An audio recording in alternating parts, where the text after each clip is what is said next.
L'organisateur de nous avoir permis ce congrès et nous attendons impatiemment vos questions lors de la session de questions-réponses. Merci. Merci encore une fois à l'honorable Mandela. Nous allons progressivement vers la fin de ce premier panel. Il nous reste encore 2 petites interventions. Nous allons cette fois-ci appeler Mfumu Nkusu.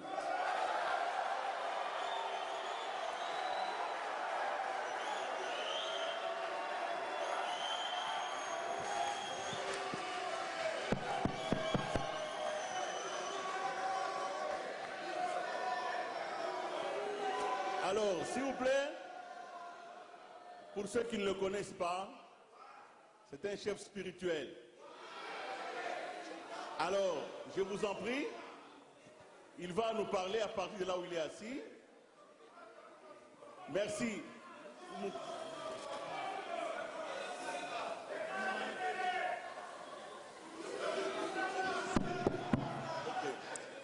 Matondo mingi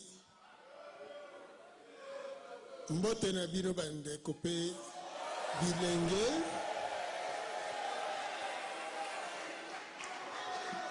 to zongisi yambo matondo na ba organisateur ya maye oyo babongisi na mokolo ya lelo 65e anniversaire ya indépendance ya Congo tozali liboso ya bino bilenge lelo pe na lobby ezoya na sima lobby ezali mikolo misato lelo bakangaki ya Kimpavita basambisaki ye lobby le 1er juillet bongo le 2 juillet nde batumbaki bango bilenge jeunesse bétidiant lobby ezali bino kasi esengeli toyeba bandeko banso baleki balobi basusu balobi tolamusa conscience ezali kolala bamosusu balobi panafricanisme ezali kolala elingi koloba soki moto alali oyo aza ya kolamuka nde alamusaka moto alali. Alors bino jeunesse lelo boza kotala mokili ndenge ezali kotala mokili boza komona malamu ete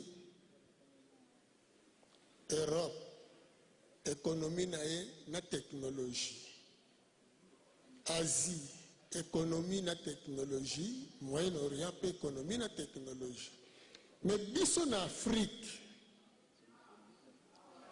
économie ezate économie ezate technologie eza komonana te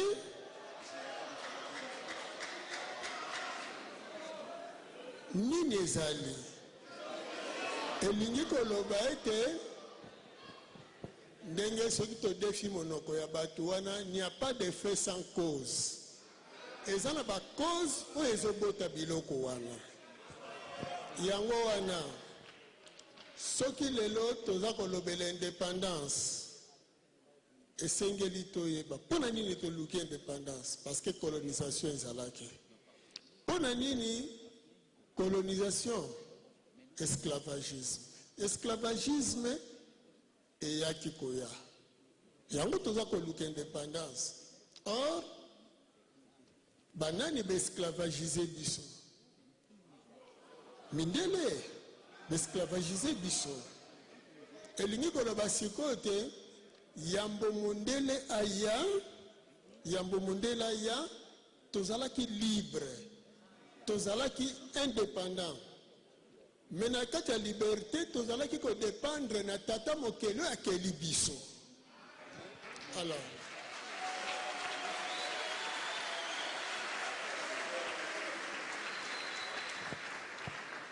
biso tozali œuvre ya tata mokeli, tozali na mabele oyo ezali riche koleka mabele nyonso ya mokili. Sikoyo tozali pe konyokwama koleka mokili mobimba. Yango tolingi toloba na bino bilenge, bino nde mbongwana. Tokoki toloba tolobi kasi soki yo elenge bozwi mikano te bino bilenge te, Afrique ya lobi ekomitika te basakanela yango, ekomitika te bamonela yango, kasi bakomonela biso lisusu te tango nini.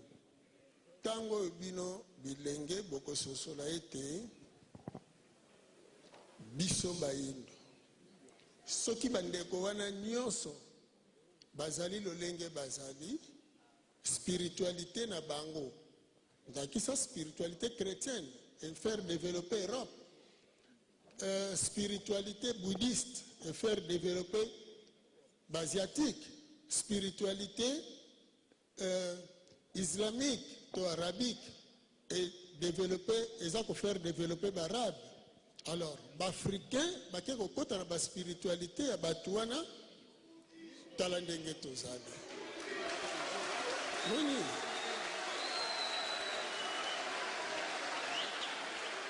Sikoyo,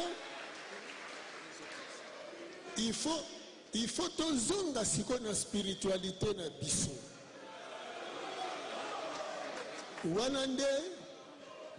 Wanande kolingisa mayele o ebungaki ezonga.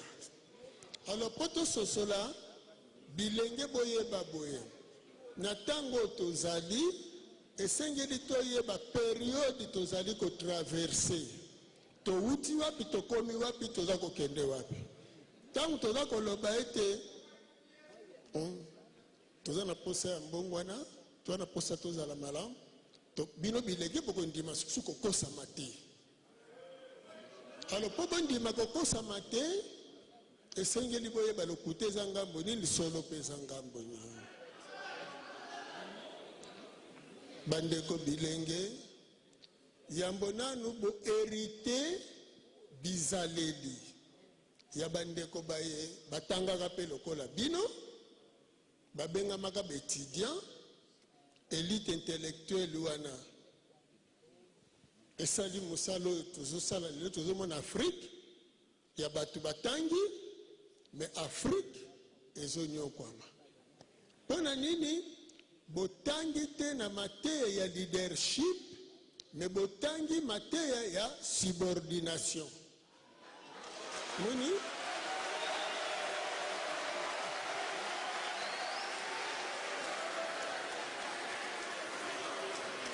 donc bazotangisa bino pour servir mundele nzoka il faut bokene na leadership bino ba universitaire esengeli bososola boye omoni tangu tozotanga na bomwana totangi na école toye wana étude du milieu toye ba mokili toye après école tokomi na institut lokola na humanité toke na humanité wana tokomi ba élève baza kolakisa biso po tosala misala. Mais une fois na université tokomi na univers mokili kuna univers ya création do bino bilenge faut banda kokela et non to continuer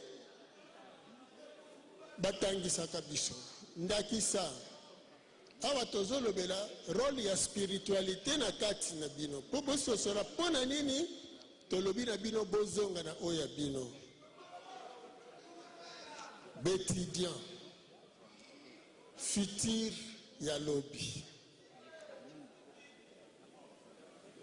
outi élève batangisi yo mécanique pour réparer motuka mais okomi na université ozo continuer kozala mécanicien non il faut so komi na université il faut que la motuka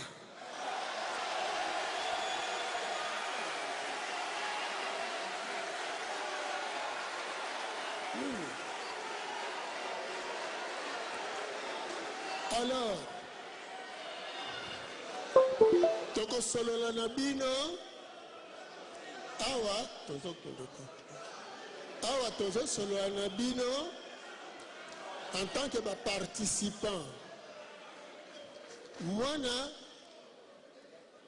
étudiant na académie de mauvais arts sikoyo asali ekeko esimbi mbeli esimbi pao ake koexpose yango bakosomba yango mokoloni mais soki asalaki bapao asalaki bakongo bambeli ti kosala batase ngambo nini akoki kokela meme basociété omoni tozangi matière première te toza na yango mais par manque ya spiritualité céramiste azomela ti na tasse mais argile azokoko transforme yango te yango wana bandeko na ngai lokola tozokoba ti lobi tokoconclure boye esclavagisme eyelaki biso à partir ya niongo oyo tozalaki nango sikoyo niongo na biso tobandi kofuta yango kobanda 1491 ti 1921 niongo ekokaki kosuka wana sikoyo soki tose resoude na bokoko na biso oyo mfumuki mbangu sikoyo awalongo mfumuki mbangu bayeli biso nde sikoyo tokozonga en tant que étudiant okosala recours na spiritualité na bino po inspire bino pe sikoyo bokota ntango bokosala barecherche bokoki te kotangaka babuku wana eza bacompilation recherche fo batiela bino bamoyen ekopermettre bino boyeba kokota na baminere matondo mingi ngonga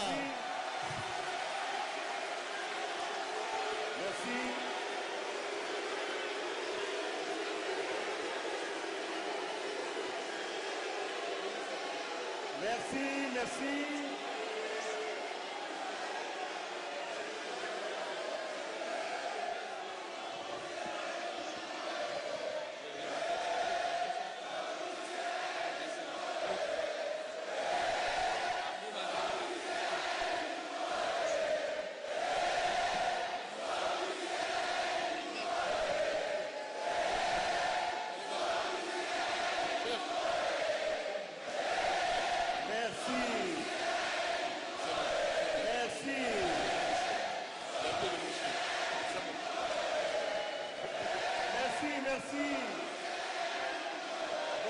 Voilà, je vous ai entendu. Merci beaucoup d'avoir apprécié l'apport de Fumukusu. Merci. Il est encore là. Il parlera encore. Vous poserez des questions. Merci vraiment, merci.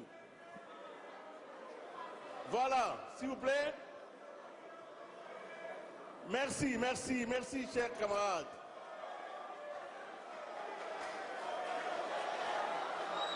Merci.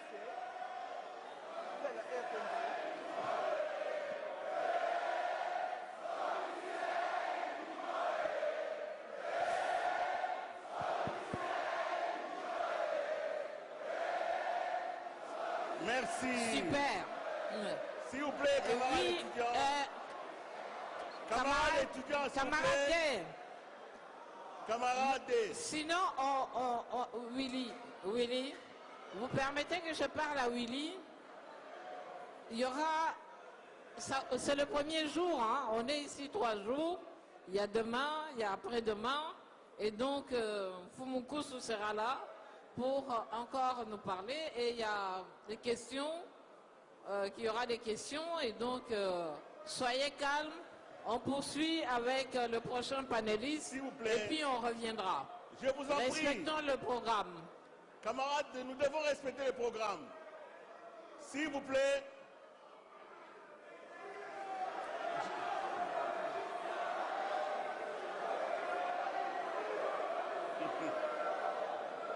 S'il vous plaît, camarades étudiants.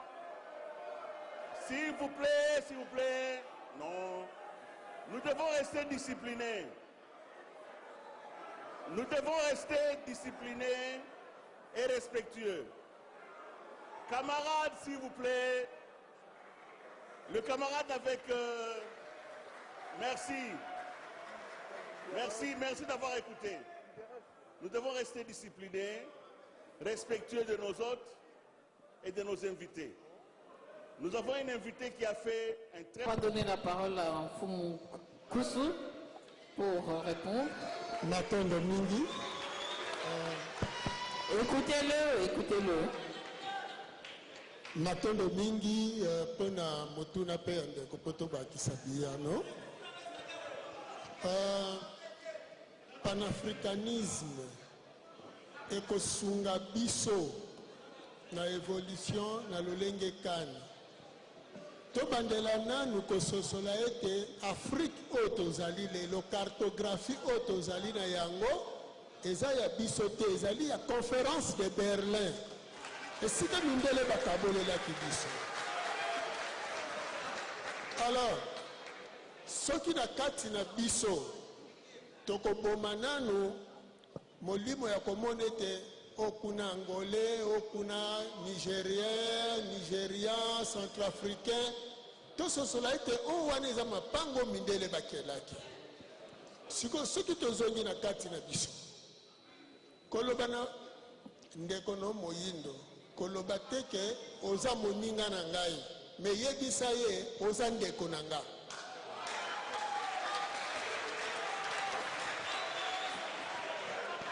Alors évolution ekoyaka tango nini tango bato bazoyokana tolingi tosala eloko moko po tokende liboso. Kasi tango bato bazomona ete nga naleki yo bokopusana te. Or panafricanisme soki tokoti na el spirituel tokososola ete tozali kaka bato moko na kati na biso oyo ezangi nga eza epa ndeko na ngai oyo ezangi epa ndeko eza epa na ngai tosangisa yango po tokende liboso eno bapesi yo mosala te ye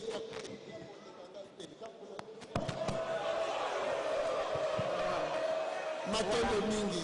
Merci beaucoup. On va terminer, Willy, juste... on va terminer. Honorable Mandela, 2 minutes. 2 minutes de réponse. 2 minutes. 2 minutes. On va terminer. Our spiritual leader just touched on a critical point. Notre chef spirituel religieux vient de toucher un point important, which was about statehood, which was imposed on us as Africans by the Berlin Conference.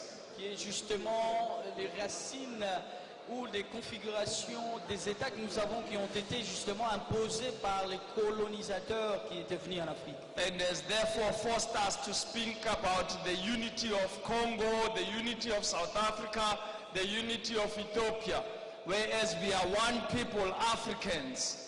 Alors c'est ce qui nous pousse justement à parler des différences des peuples, par exemple qui sont en Éthiopie, qui sont au Congo, qui sont dans d'autres pays, alors que normalement nous sommes un seul peuple, il n'y a pas de différence. And in terms of engaging with Pan-Africanism, we should be asking the question, when do we start decolonizing Africa and dismantling the Berlin Conference, which brought about the borders that we currently sit with?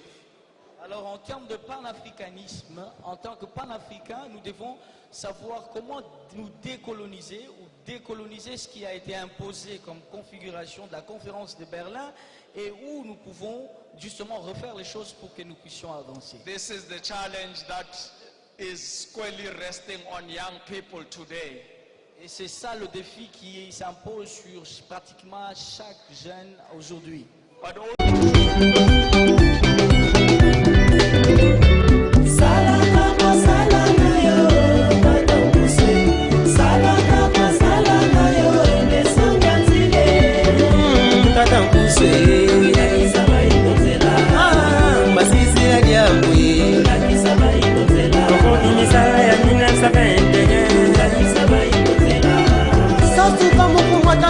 nous voyons de plus en plus de drapeaux de la RDC dénonçant l'agression et le génocide. Le président Mandela a insisté sur le fait que tant qu'il y aura un seul être humain qui souffre quelque part dans le monde, notre combat sera loin d'être terminé. Merci beaucoup. Merci beaucoup pour vos applaudissements. Nous nous acheminons à la fin de ce panel de cet après-midi. Et maintenant, nous allons passer la parole à Mfumu Kusu pour nous parler de la spiritualité africaine qui devrait pouvoir nous donner la force de l'âme pour pouvoir affronter tous ces défis. Matondo mingi na nengwa kanimbo pona bopesi biso maloba mbote mingi pona bino bandeko banso matondo mingi batata banengwa bilenge lobi ya Afrika yambo to banda masolo to sengi na nzambe ya bakoko apesa bino mapamboli makasi bino banso.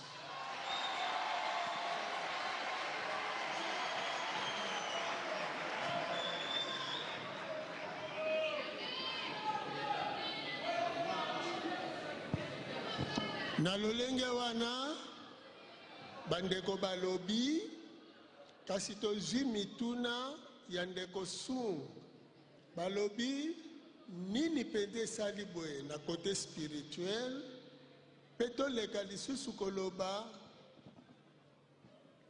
nini tosengeli koyeba yango tokaboli na biteni mibale tozwi eteni ya molimo pe eteni ya mosuni po toyeba esika tozali lokola mokili ekomi en pleine mutation nini tosengeli tosala pe toyeba kasi toyoka nano ete pasi nyonso oyo tozoyoka kolela nyonso oyo esika ewutaka pe ewuta bakabolaka Afrique na conférence de Berlin nde bazali na base ya makambo nyonso toza kolelela nde na ntina wana boyoka maye babongisa mpona biso na ngambo ya religion pe na ngambo ya politique soki motangi bokoki kotangela biso yambo discours ya roi Léopold II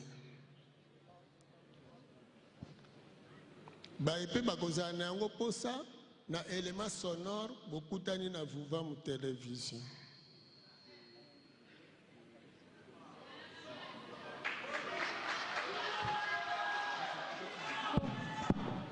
Merci beaucoup. Alors, je vais lire les discours du roi Léopold II à l'arrivée de premiers missionnaires au Congo, devoir de prêtres et pasteurs belges dans cette partie du monde en 1883. Discours prononcé ici au Congo par M. Rankin. Soyez le bienvenu dans cette partie du Congo belge. La tâche qui vous est confiée à remplir est très délicate et demande beaucoup de tact. Prêtres et pasteurs, vous venez certes pour évangéliser, mais que cette évangélisation s'inspire de notre grand principe, avant tout, les intérêts de la métropole. Le but principal de votre mission n'est point d'apprendre aux nègres à connaître Dieu. Ils le connaissent déjà depuis leurs ancêtres. Ils parlent et se soumettent à Nzambi, à Mpungu, à Vidimukulu, Mungu, Akongo, Nzakomba et que sais-je encore. Ils savent que tuer, voler, coucher avec la femme d'autrui, calomnier, insulter sont des mauvais actes, ayant le courage de l'avouer. Vous venez non pas pour leur apprendre ce qu'ils savent déjà. Votre rôle est l'enseignement de faciliter les tâches aux administratifs et aux industriels, c'est-à-dire que vous interpréterez l'Évangile de la façon qui sert mieux nos intérêts dans cette partie du monde.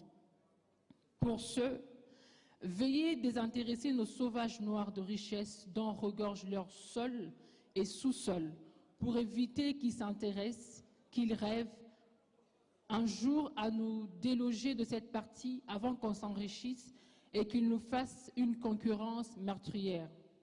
Votre connaissance de l'Évangile vous permettra de trouver des textes recommandants et qui font aimer la pauvreté, tels que « Heureux le pauvre en esprit, car le royaume des cieux est à eux. Il est plus difficile à un riche d'entrer au ciel qu'à un chameau de passer par les trous d'une aiguille. Vous ferez tout pour que le nègre ait peur de s'enrichir pour mieux mériter le ciel. Il ne faudra pas que le nègre riposte ou se nourrisse de vengeance. Pour cela, vous les enseignerez par tous les moyens et les inciterez à suivre l'exemple de tous les saints qui ont tendu la joue, qui ont pardonné les offenses, qui ont reçu de crachats sans tressaillir et les insultes, les détacher et les décourager de ce qui pourrait leur donner le courage de nous affronter. Je songe spécialement à leurs nombreux fétiches de guerre qu'ils prétendent ne point abandonner. Votre action doit essentiellement porter sur le jeune, afin qu'ils n'héritent point les idées de leurs parents et à nous désouligner les enfants qui devront obéir à ceux des missionnaires que plutôt obéir à ceux des missionnaires qui sont leurs pères spirituels. Ainsi, insistons particulièrement sur la soumission et l'obéissance comme aveugles. Cette vertu s'explique mieux aux élèves à croire et non à raisonner. Ce sont là, chers prêtres, pasteurs et compatriotes, quelques-uns de principes que vous appliquerez sans faillite. Vous en trouverez beaucoup d'autres dans les livres et textes qui vous seront remis à la fin de cette séance. Voici ce que je recommanderai à vous, prêtres et pasteurs blancs. Primo, évangélisez le noir jusqu'à la moelle des os afin qu'ils ne se révoltent pas un jour contre les injustices que vous leur feriez subir. Faites-leur réciter chaque jour « Heureux ceux qui pleurent car le royaume des cieux est à eux ». Segundo, convertissez de noirs au moyen de la chicotte, gardez leurs femmes pendant 9 mois à la mission afin qu'elles travaillent gratuitement pour vous. Convertissez-le s'il faut, exigez ensuite ce qu'ils vous offrent, de chèvres, de poules avec les œufs chaque fois que vous visitez leur village. Troisièmement, faites tout pour que le noir ne devienne jamais riche. Pour ce faire, chantez-leur chaque jour qu'il est impossible à un riche d'entrer dans le royaume des cieux. Faites-leur payer chaque semaine de taxes à la messe de dimanche. Détournez ensuite cet argent prétendument destiné aux pauvres pour avoir de magasins importants là où vous êtes. Procure, paroisse et j'en passe. Et transformez vos missions en gros centres commerciaux florissants. Quatrièmement, aidez légèrement le pauvre pour encourager les autres à investir régulièrement. Demandez aux Noirs de mourir de faim et vous autres, vous mangerez 5 fois par jour ou plus afin que vos ventres soient toujours pleins de bonnes choses et vos bouches exhalent partout l'odeur des oignons. Cinquièmement, instituez pour eux un système de confession qui fera de vous de bons détecteurs pour dénoncer tout noir qui aurait pris conscience et qui pourrait revendiquer l'indépendance. Sixièmement, enseignez-leur une doctrine dont vous ne mettez jamais vous-même en pratique. Et peut-être s'ils vous demandent pourquoi vous vous comportez contrairement à ce que nous faisons, et s'ils répliquent en disant qu'une foi sans œuvre est une foi morte, fâchez-vous en appliquant le fouet tout en leur répondant « Heureux ceux qui croient sans protester, heureux ceux qui croient sans avoir vu, ils seront fils des dieux. » Septièmement, dites-leur que les statuettes qu'ils gardent chez eux sont les œuvres de Satan. Confisquez-le pour remplir nos musées et du Vatican. Huitièmement, faites-leur oublier leurs ancêtres afin qu'ils n'adorent que le nôtre, qui ne les écouteront jamais. Par exemple, Sainte Marie, Sainte Thérèse, Saint Luc et j'en passe. Faites-le attendre dans la pauvreté le Sauveur Jésus-Christ qui ne viendra jamais pour eux. Neuvièmement, faites-les prier en mettant à genoux comme punition et obligez-les à réciter de prières par chapelet 10 fois ou plus. Dixièmement, ne présentez jamais une chaise à un noir qui vient vous voir. Donnez-lui tout au plus une cigarette. Ne l'invitez pas à dîner ensemble avec vous, même s'il tue une poule chaque fois que vous arrivez chez lui. Onzièmement, considérez le noir comme de petits enfants que vous tromperez même après l'indépendance. Exigez qu'il vous appelle mon père. Et douzièmement, pour finir, jouirez au communisme et à la persécution s'ils vous demandent de céder, de les tromper et de les exploiter. Fait à Bruxelles le 12 janvier 1883 pour la colonie du Congo belge, signé Léopold II, roi de Belge. Merci. Voilà. Matondo Avec mingi, ça, un commentaire. Oui. matondo mingi, sikoyo wana nangamba ba religieux. Toke sikona complot o basaleli bamboka na biso na aile politique pe esika nini batiaka biso. Botanga charte de l'impérialisme nengwa na biso. Charte de l'impérialisme. La commission constitutionnelle ayant siégé dans une capitale du monde du 18 juin au 3 juillet 1888 a proposé ce qui suit. Tous les impérialistes du monde par référendum constitutionnel organisé le 25 août 1888 ont adopté 2 points. Préambule. Proclamons notre adhésion à la charte de l'impérialisme et à la déclaration universelle de droit de l'impérialisme soucieux de maintenir le pays du tiers-monde dans la misère, la division, la guerre, la confusion et l'anarchie. Affirmons notre détermination politique, économique, sociale et culturelle de nos pays en vue de mieux les exploiter et les piller. Nous, impérialistes du monde, inconscients de nos responsabilités devant Dieu, déclarant solennellement adopté par la présente charte. 2 points. Titre 1. Section 1. Disposition générale. Article 1er. Aucun pays du tiers-monde ne peut constituer son État souverain. Article 2. Tous les pays du tiers-monde sont divisibles et leurs frontières déplaçables selon notre volonté. Article 3. Notre devise, diviser pour mieux régner, conquérir, exploiter, piller pour remplir nos banques, pour faire d'elles les plus puissantes du monde. Article 4. Tout pouvoir dans les pays du tiers-monde émane de nous, qu'il exerçons par pression sur les dirigeants qui ne sont que nos marionnettes. Aucun organisme du tiers-monde ne peut s'en attribuer l'exercice. Article 5. Tous les directeurs du tiers-monde doivent forcément placer leur argent dans nos banques pour la sécurité de nos intérêts. Cet argent servira de dons de crédit accordés par nous-mêmes comme assistants du développement. Section 2. Du régime politique. Article 6. Seul un gouvernement établi par nous est légal et démocratique. Tout autre gouvernement non issu de nous est illégal et dictatorial, quelle que soit sa forme. Article 7. Tout gouvernement qui oppose la moindre résistance à nos injonctions perd par le fait même sa légalité. Article 8 de la section 3 des traités et accords. On ne négocie pas les accords avec le pays du tiers-monde, on leur impose ce qu'on veut. Article 9. Tout accord conclu avec un autre pays ou une association sans passer par nous est nul de fait. Titre 2 de droits fondamentaux. Article 10. Là où il y a nos intérêts, le pays du tiers-monde n'a pas de droit. Dans le pays du tiers-monde, nos intérêts passent avant la loi. Article 11. Peuples du tiers-monde n'ont pas d'opinion, ils subissent notre loi.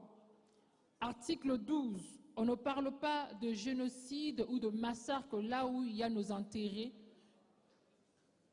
On ne parle pas de génocide ou de massacre là où nos intérêts sont garantis, même si le nombre de victimes est très important.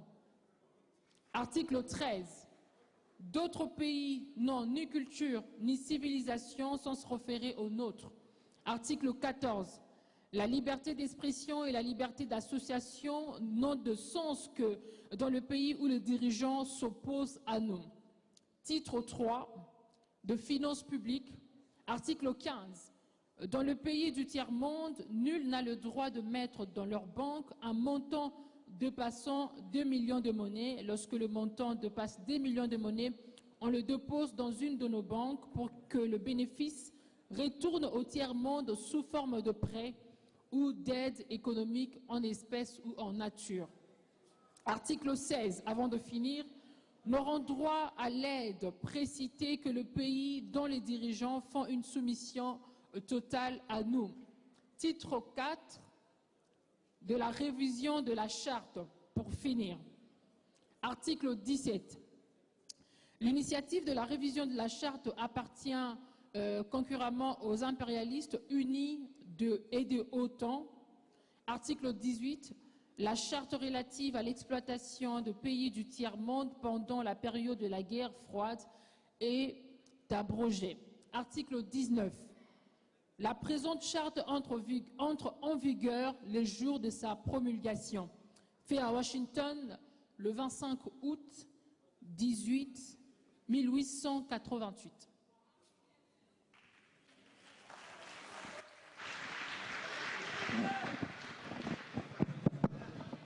William, nous avons terminé le panel de cet après-midi. Maintenant, nous avons... Nengwa, pesa biso ata mwa ngonga muke. Ah, ok. Pesa biso ata mwa 2 minutes kaka. Oui.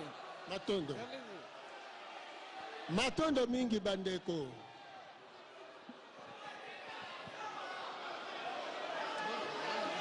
Bon, kimia potokoba. Ah, bolobi 30 minutes, Matondo. Bako pesa.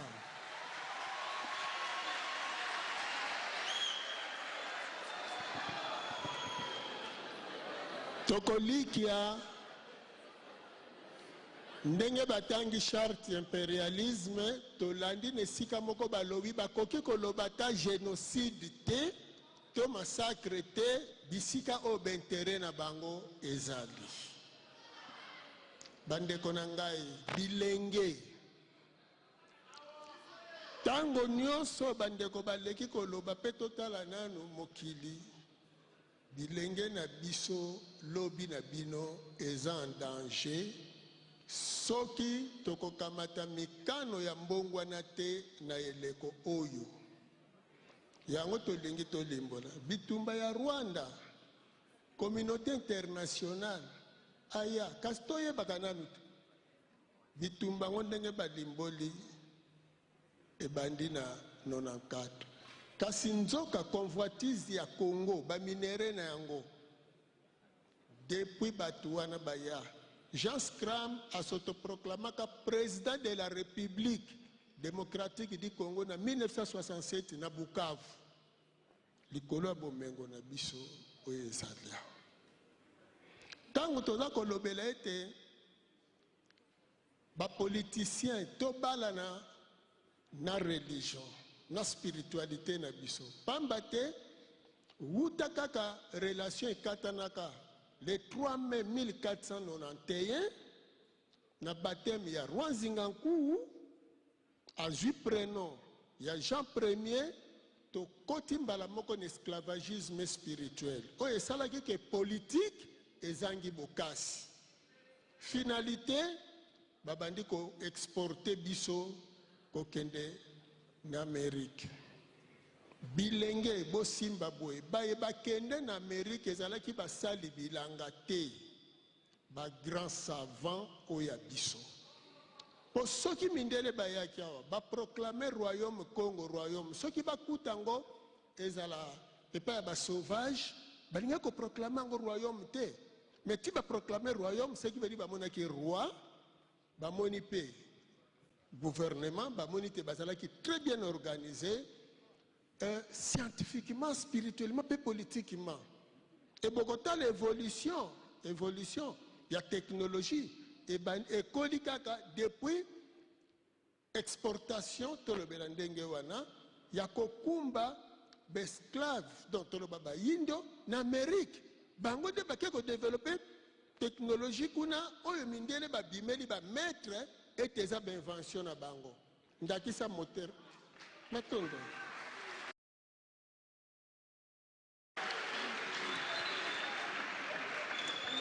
moteur à combustion, téléphone, dactylo, biloko eze belé, même frigo, biso ba yindo batutokeli yango kuna. Awa kaka appareil cellulaire toso salela. Te Samsung mutauti kokela ba patenté na 1970 kala mingi te.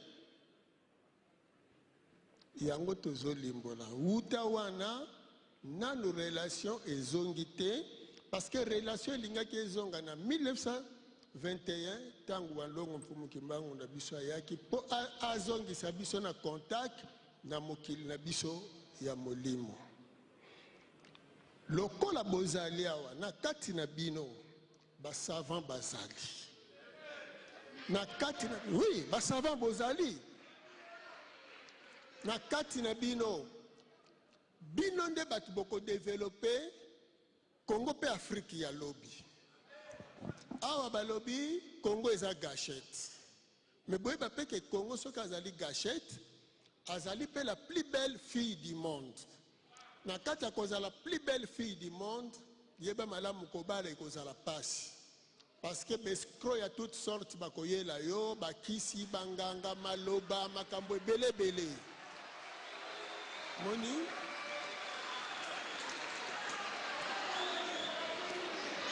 yango bomoni Congo ezali trop envahi bakomelisa bilenge bakolangusa bilenge bakotia ba film ekokomisa bino awa kaka ba braquage otozo vivre mais ezali ba film oyo yesikoyo ya banani ba oyo ba film ya Nigeria eboti ba braquer oyo ba yanke ba botami na ba film western ba kuluna na ba film ya ba chinois ba machette to leki Rwanda oyo tozolobela lelo Rwanda za ko attaquer Congo toyeba origine ya Rwanda uta wapi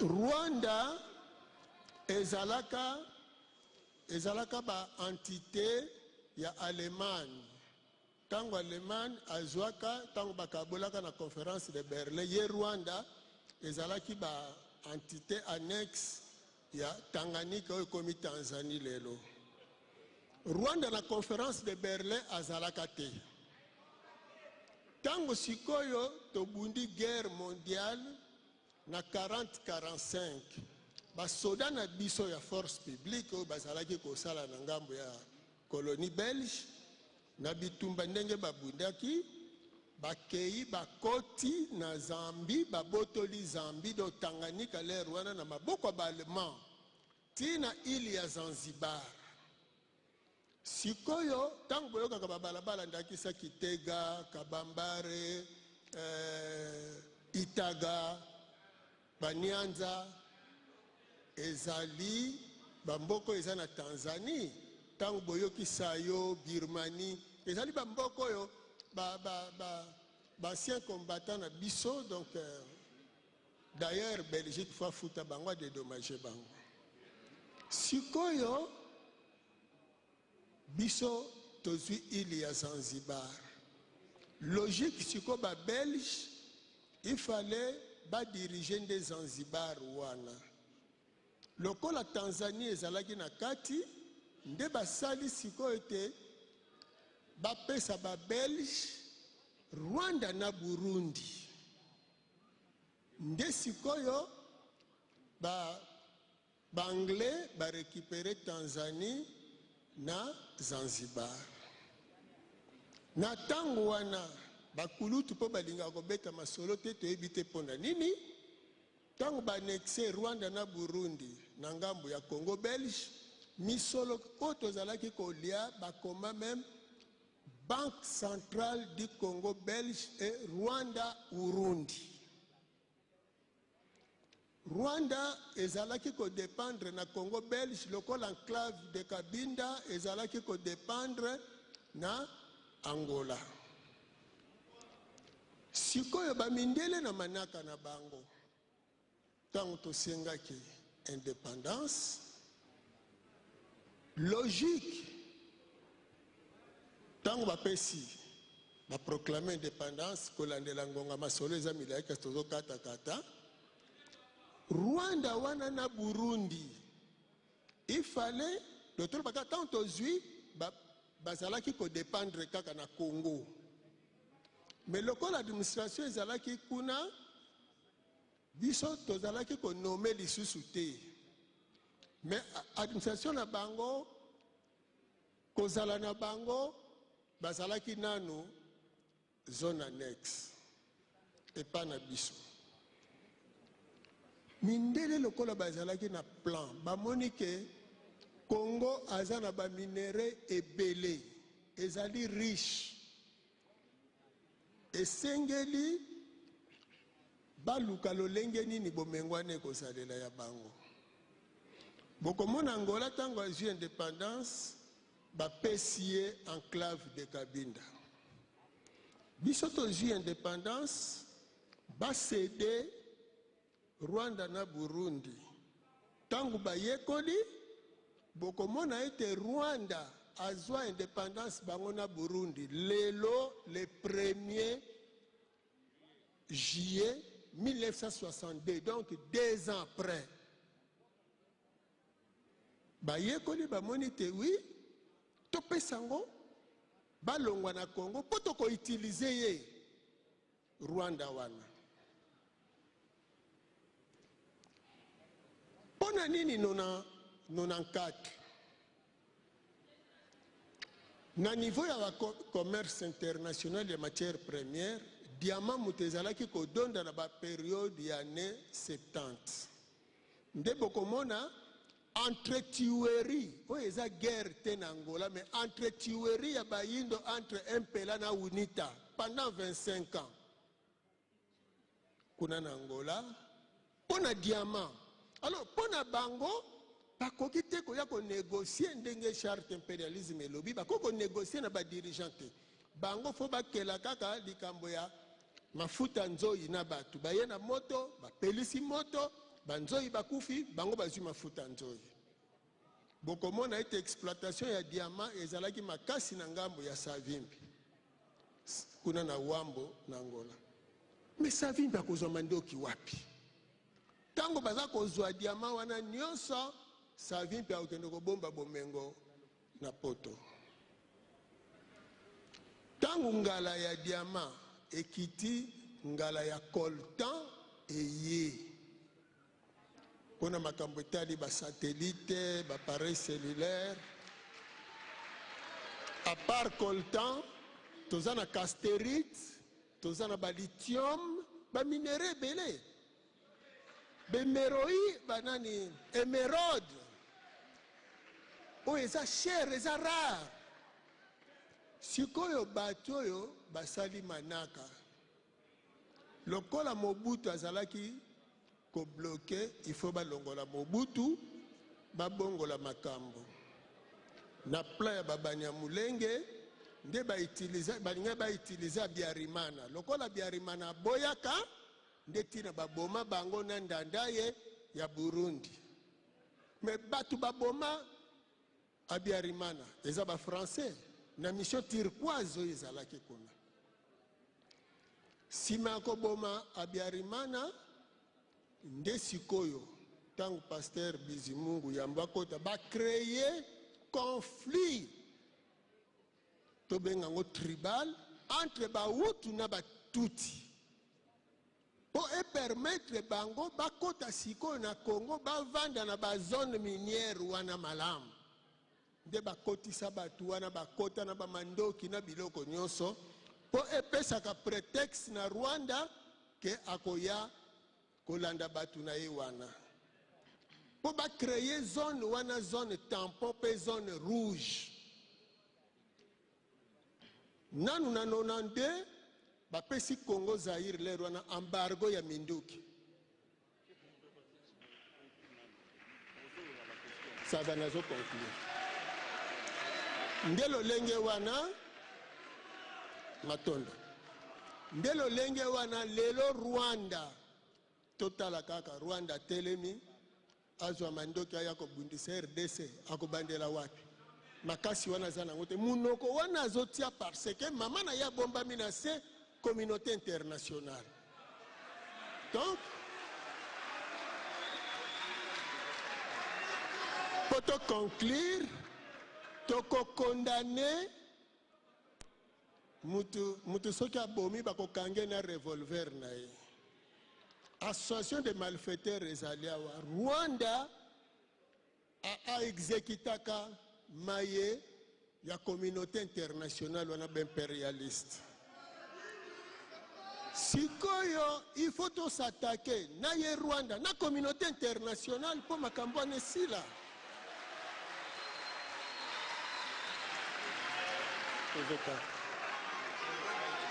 Tokufi mingi tokoliki ete na ngambo ya mituna tokokoba kasi tokoloba na bino bilenge masolo eza milai ekosuka lelo te ba conférence mosusu ekozala organise matondo mingi bokasi mpe nguya ezala na bino.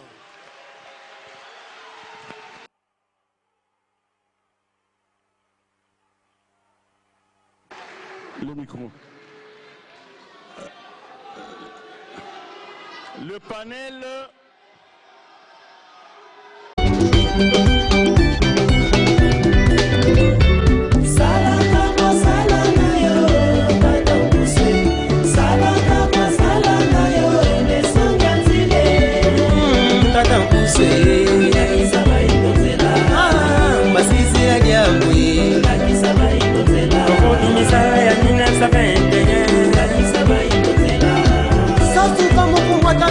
Merci, professeur Konga.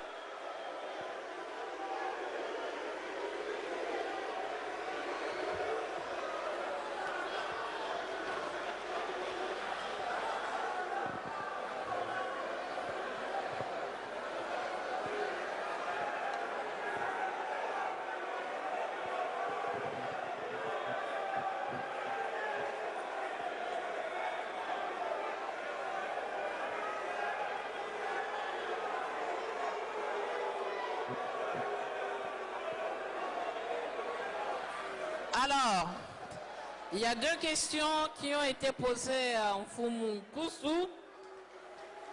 Que faire? Quelle religion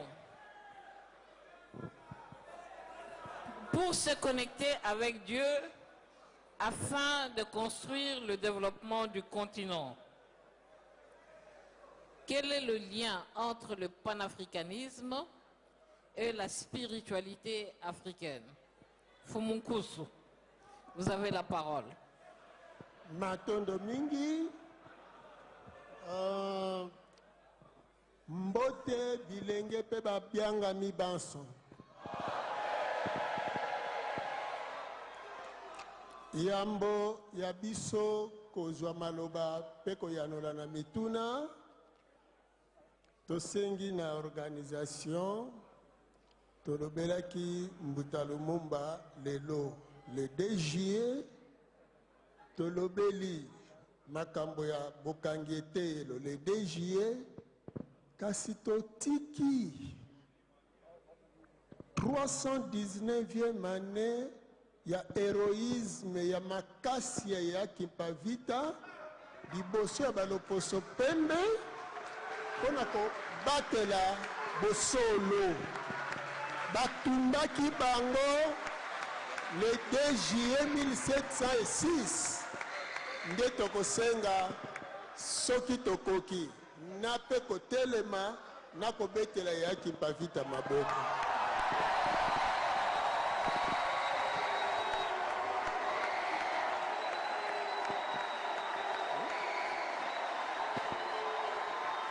Bakoki na lokumu solo.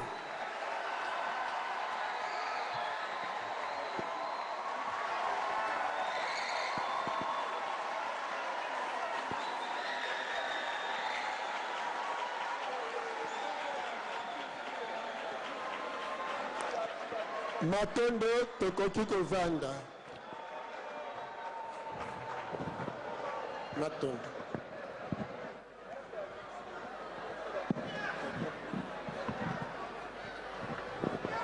Matondo mingi soki pe kimia ekoki kozala.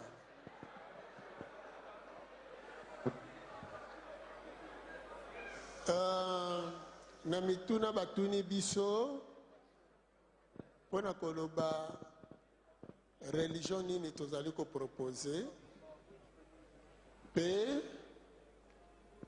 mateya nini to système nini ya ete le koki ko sala ete poto banda kokela mituna ngonyo so mibale balani bongo tokoyanola en tant que chef spirituel continuateur ya œuvre spirituelle pe ya libération ya bayindo na nzela ya balongo kimikimbangu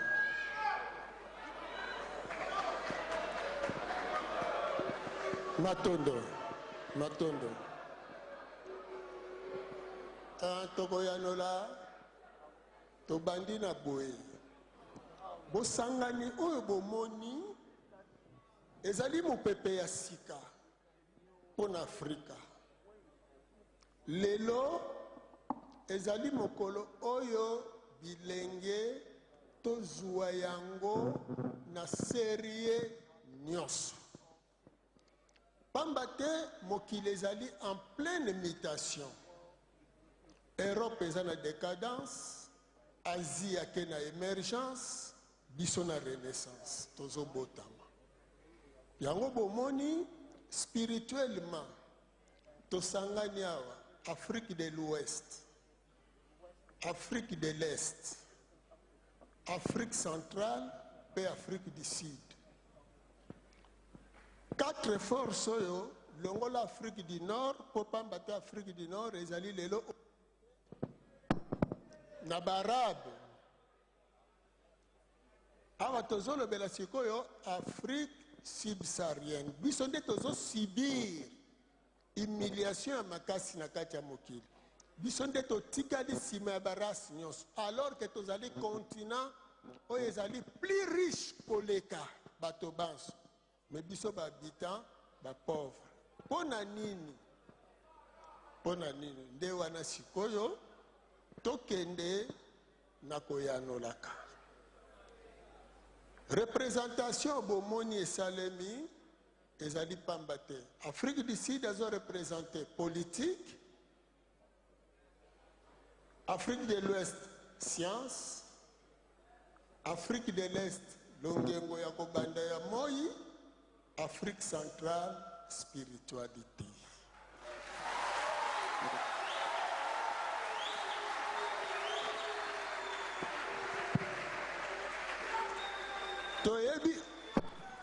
Toyebi ete na tango nyonso tolobelaka spiritualité tokutanaka na bakokoso pe na mabako kasi bosangani oyo sukisa pe banda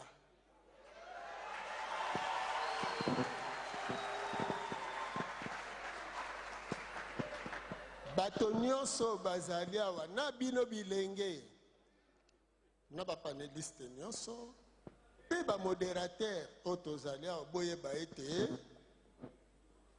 tozali kobanda ntango ya sika bareincarnation ezali awa mpo ne permettre nouveau départ ya continent africain. Matondo ndeko Kalengai na ba modérateur na biso ndeko Kalengai apesaki tina ya koloba étudiant de bandaki le 2 mai kasi ezalaki liboso étudiant opprimé de lokola désopprimé. Donc elingi loba toboyi tozala lisusu baopprimé. Sikoyo totambola mpona nini biso tobetaka sete bino bozoboya bamosusu kasi bino bilenge bino bauniversitaire élite intellectuelle oyo ekokela biye tozali na biango posa bobelelaka ntango nyonso étudiant day bolobaka nini camarade day bongo bino bacamarade bolikambo te tokende na slogan na bino camarade day camarade day sans esprit sans esprit ok totelemi wana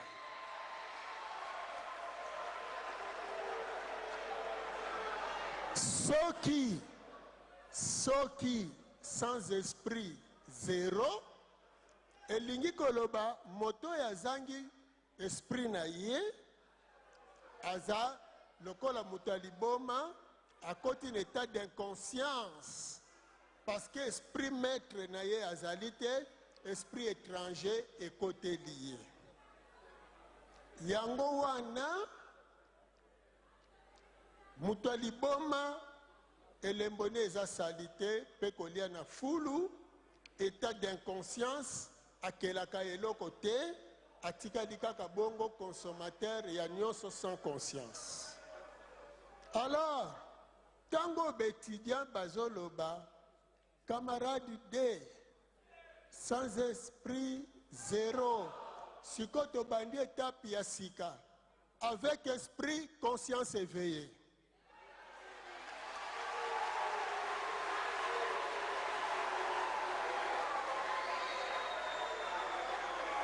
Camarade D,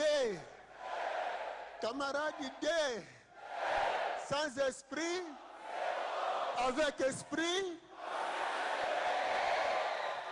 Maton. Sikoyo, tozoya pona koyanola. Tango nini, esprit nabiso elongwaka.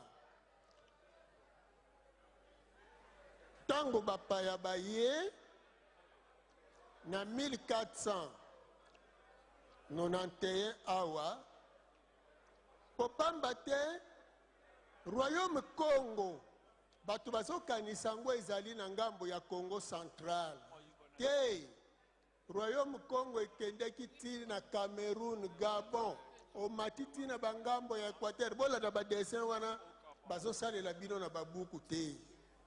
The next step Afrique ezalaki moko bampire wana nyonso boza koyoka baroyaume ezalaki soudé kasi motema nde ezalaki royaume Congo yango Congo démocratique to na cartographie ya lelo Congo atikali siko motema wana oyo esengeli te na kati na ye a refonctionner Pobo moyezonga na Afrique. Na lolenge wana bilenge tangu loposo pembe ye tangu kaka batizaki roi ya motema ya Afrique akati relation na spiritualité na biso état d'inconscience ekoti tangu babateme ekoti bokomona ete mbala moko mutu mundu bakomi komema ye na Amérique na état d'inconscience ake ko servir à perdre technologie na ye à perdre science na ye à perdre politique na ye à perdre bomoto na ye nyonso yango koya kosuka plus tard bake kokabola continent africain sans bafricain bazali te mpo na nini mpo si bakoma b'inconscient sans esprit. Alors yambo ya koya mindele tozalaki kokela siko soki tolingi tozongela kokela ezosenga nini lokola tozalaki na 430 ans tosilisi nyongo Exode 12:20 wanlongo mpumuki mbangu baye po ba renouveler religion na boyokani wana tozonga na religion africaine, religion de nos ancêtres oyo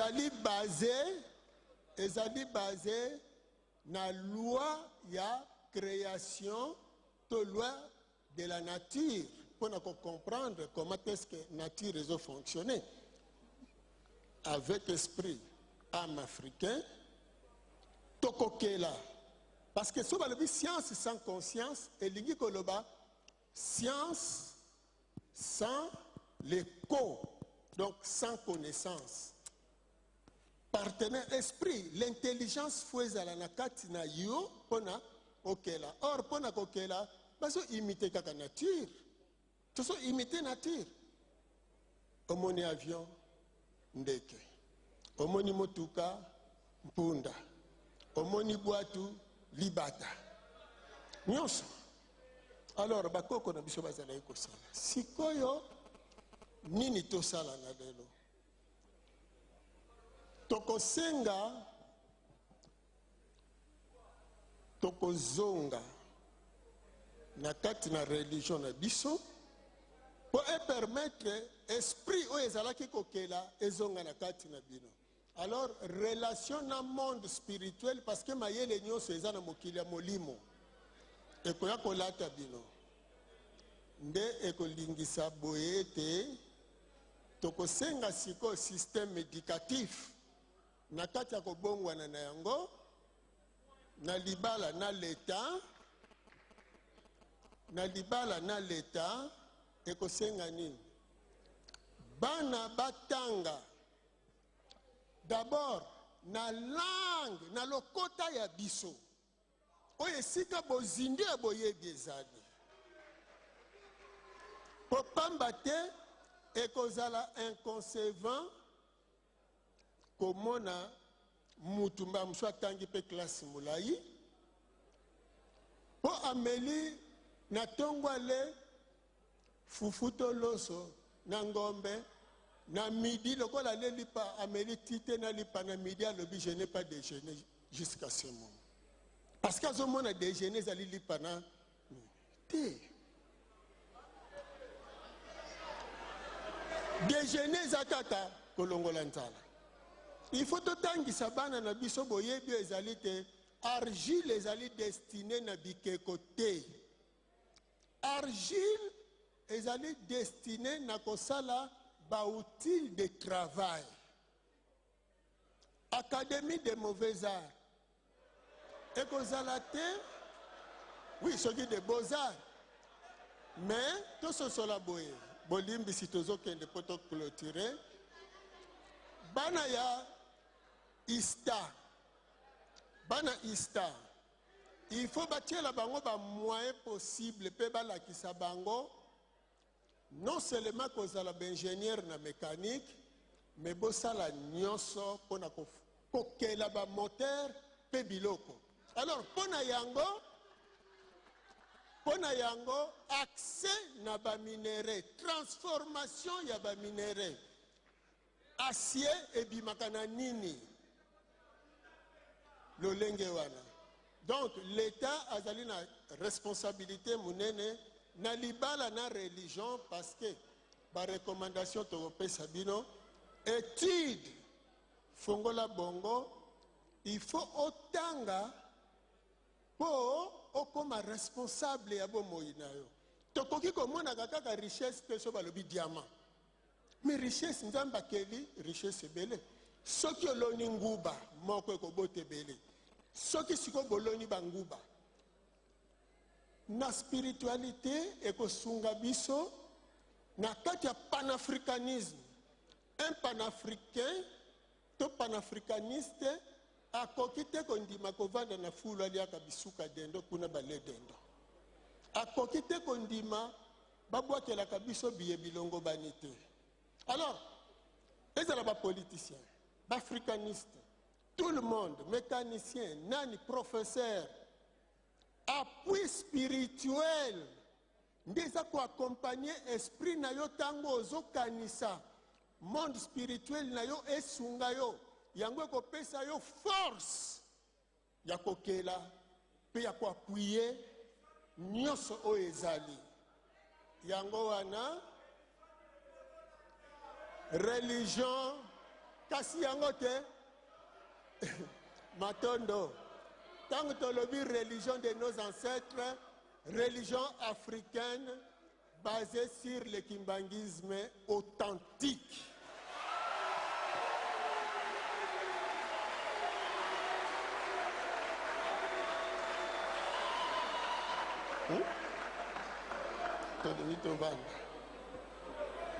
Ndena lolenge wana pona kati ya religion wana ezali kokundola œuvre nyonso lingi osala, il faut osala recours nanu mosala nga nazosala nani asalaka yango po osala continuité. Europe ya lelo ezali continuité ya œuvre ya bakoko na bango. Moyen-Orient lokola Asie, Afrique lokola bakataka ye na bokoko na ye, Afrique azokoka kokontinue te, azokoka kosala te. Alors moto nyonso ya kotelema il faut yeba ndakisa lelo tozoloba tozo continuer œuvre Mbuta Lumumba, tozo continuer œuvre ya Intel, c'est bien bon, mais total na Mbuta Lumumba tant babomi Mbuta Lumumba message ekufi, babomi Sankara révolution ekufi. Donc ce qui babomi esili parce que nini bazokuta ba inconscient, bazokendela kaka na slogan. Or na bato yo ko animer, il faut bazala conscient, bazoko accompagner yo consciemment. Soko kufi relève ezali continuité ya œuvre.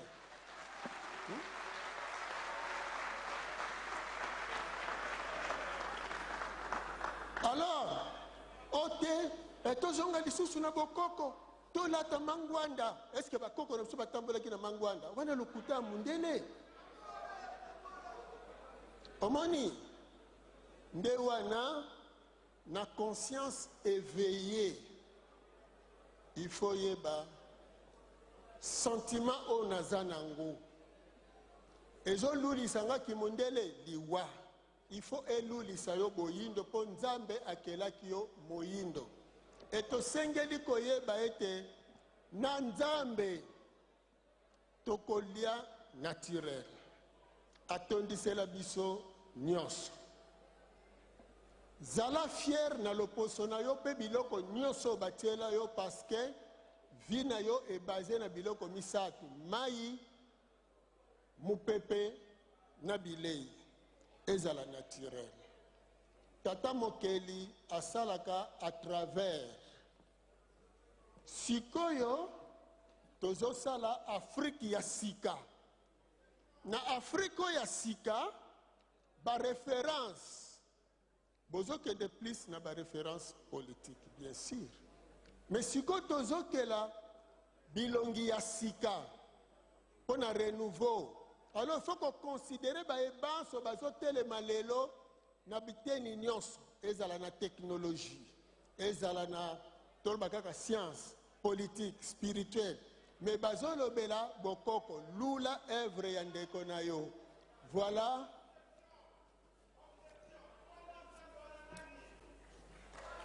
Balobi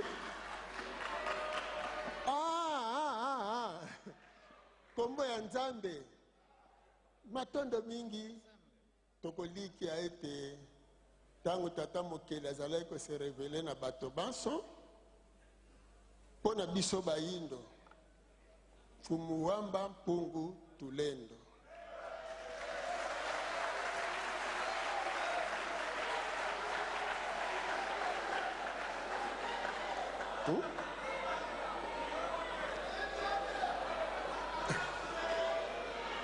Bon, na minoko bazobenga Mungu mvidi mukulu maweja nangila mvidi mukulu bankambwa kasi oya kangi pona biso banso na nzela ya wanlongo mfumuki mbangu na biso ya ngitukulo masiba lulendo alunu fumu wamba mpungu tulendo.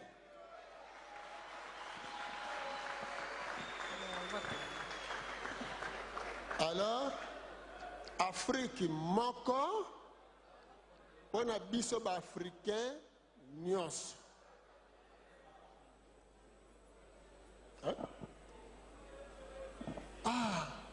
Na bongo na bandi ba recommandation to pesi ba jeune auto prise en charge bo misunga to sungana mais religion africaine ezali prêt ya kosunga bino ba jeune na domaine scientifique ba politicien na domaine politique pe ba spirituel mosusu na domaine spirituel ba révolutionnaire na domaine na bino nyonso matondo.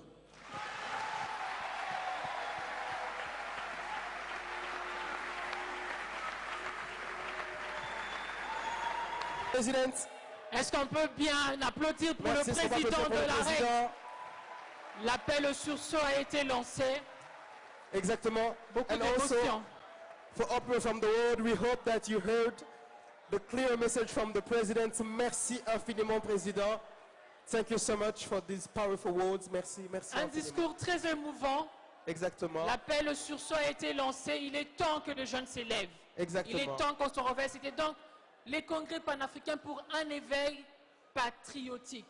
Il est temps que l'éveil patriotique soit dans l'âme de tout Congolais, surtout de tout jeune présent.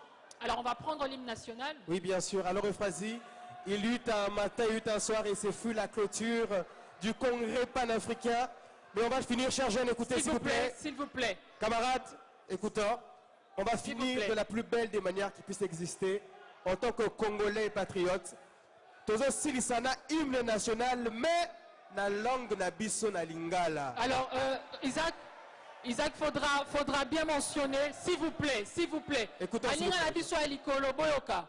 Toleki 3 journées awa, d'accord? Et à la fin, on a prévu un cocktail. Voilà. Calmez-vous, nous sommes déjà en train de finir. Après hymne national, Tozo Silisa, makambu nyonso, bozala précédé. On va réseauter juste dans le hall. Et pour les personnes qui sont encore là, il y a un film qui est diffusé juste là à gauche, De l'autre côté, au bien Petit sûr. Théâtre. Vous pouvez aller suivre et continuer votre journée. On va prendre l'hymne national. Bien sûr. Alors nous allons inviter ici Bana et Telo qui vont nous faire l'hymne national En lingala. en lingala avant de clôturer. Est-ce qu'on peut tous se On lever? peut tous se lever, s'il vous plaît. Totez les mains. On est déjà à la fin. Est-ce qu'on peut se lever? Merci à tous pour votre participation, pour l'énergie, pour la force. Le panafricanisme, c'est aussi ça. Merci.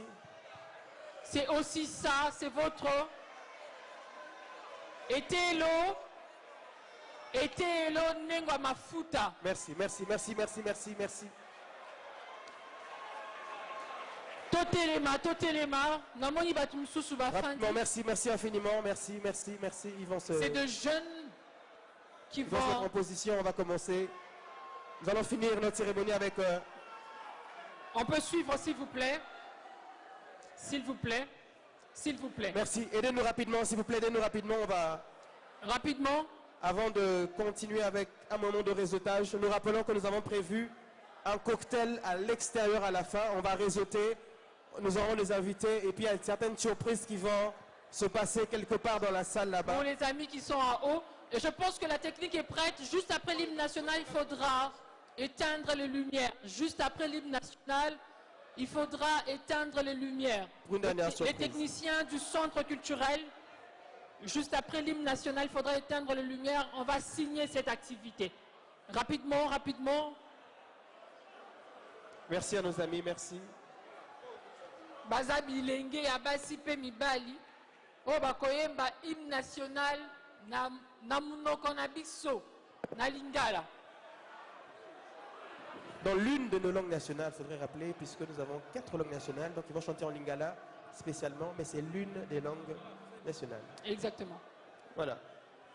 Alors s'il vous plaît, chers amis, vu le caractère officiel, est-ce qu'on peut respecter l'hymne national? Nous faisons silence pour l'hymne national. Telema mwana Congo moko mibale.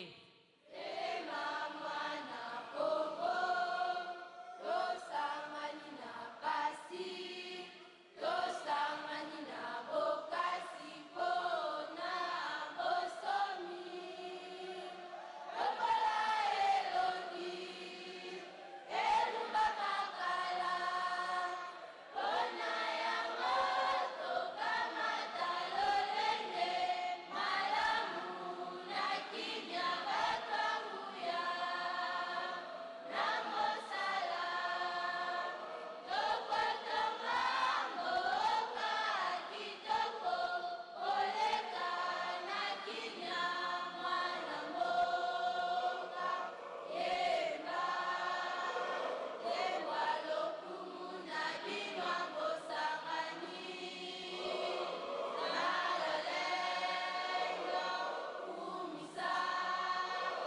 endele nayo ya ntina ya bosomi Kongo epambwama ya bakoko mboka elingama tokotongisa yango mpe tokobatela monene na yango mokolo motuku misato na sanza ya motoka mokolo mwa moi ya kimia mokolo mwa lokumu sala na ndemeleke mokolo mwa lokumu eyandai ya koso itokotikela bakitani na biso mpona Merci beaucoup, le temps a été donné.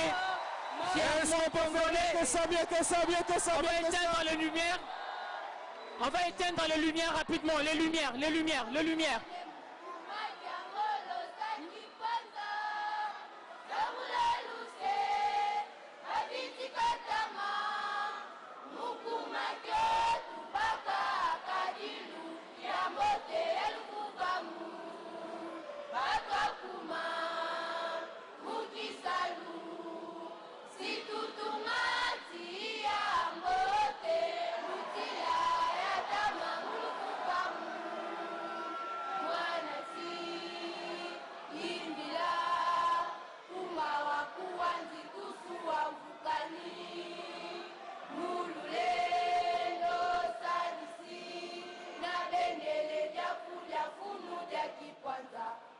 kabudisa kumuka dibankulu inti izolakana situsadisa toto apuye situtanina uomba waku kilumbu kya makumatatu mungonda isambanu kilumbu kya mumiwa kwena kilumbu kya nzitusu karandembani kilumbu kya nzitusu yekandefi ya kipanza situsisila salijila zeto welefu Merci, merci, nous remercions. Merci à vous.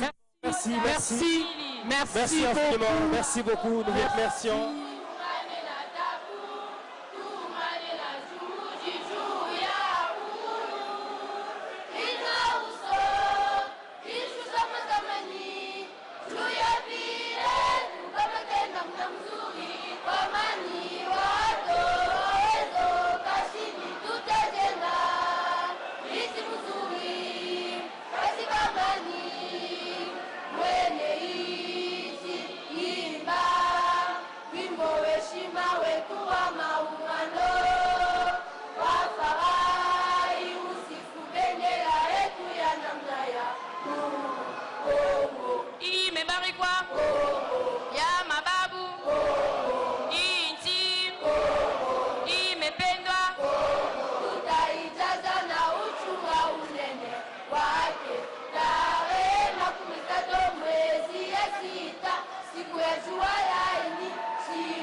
Merci beaucoup.